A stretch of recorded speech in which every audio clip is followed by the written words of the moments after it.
Now, many business owners are constantly worrying how they can make their businesses more profitable. And you may think that employing highly productive people would be the answer, but apparently there is a better way. And here to tell us what that better way is are Dan Gregory and Kieran Flanagan, regular panel guests on Gruen Planet and authors of a new book, Selfish, Scared and Stupid. So welcome to you both. I hear that lazy employees are the way forward.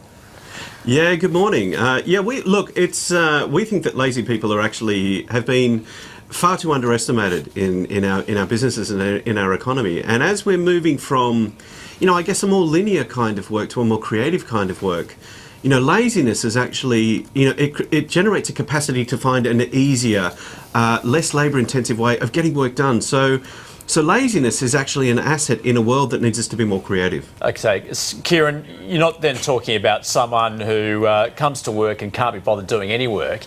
It's more about someone who wants to take the easy route, and perhaps that's good for the business. Yeah, we're not talking about a disengaged, lazy person who doesn't care about a result. We're talking about someone who really cares about the result they're going to get, but they're looking to do it in the simplest, easiest way possible.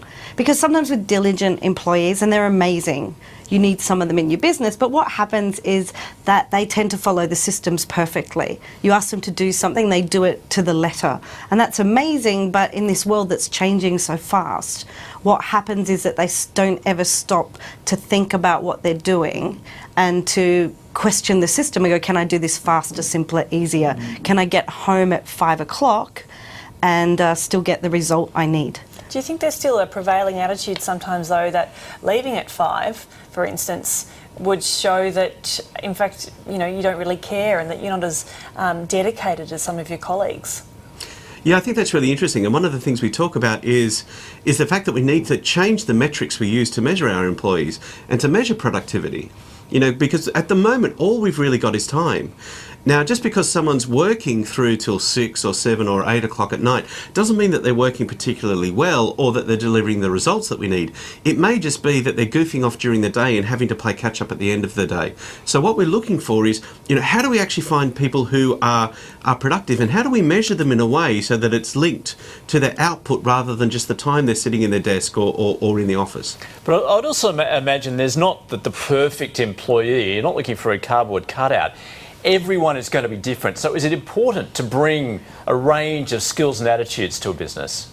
Yeah, definitely. We know, in lots of studies that diversity can beat talent. In fact, MIT did a study and they took a homogenous group of men and they added a single woman to the group.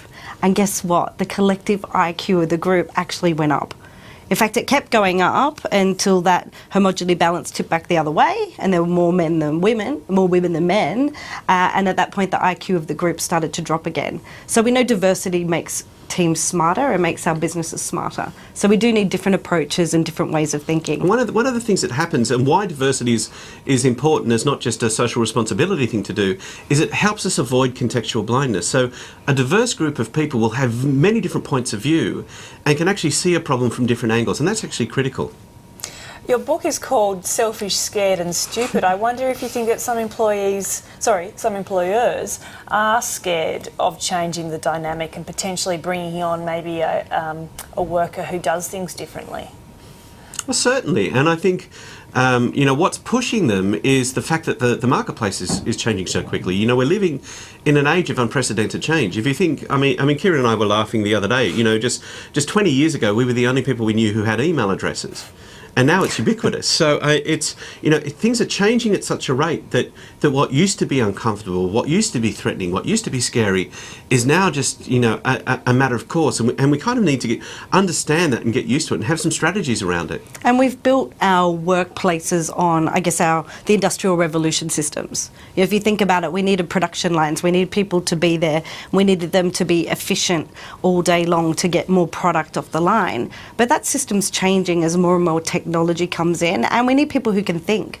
The ability to think. We say creativity is our last competitive advantage that businesses have. So the lazy mindset, is a really important one to bring into play, to say, you know what, let's have people who constantly look at every new thing that's coming in, the technologies that are available, and look to make our systems faster, sharper, smarter and more creative. And how important is it to have a relaxed workplace? I mean, obviously we see it with some of the IT companies and so on, where they encourage their workers to go and play table tennis and sit in beanbags and do your work. I mean, is that the way we should be conducting our work?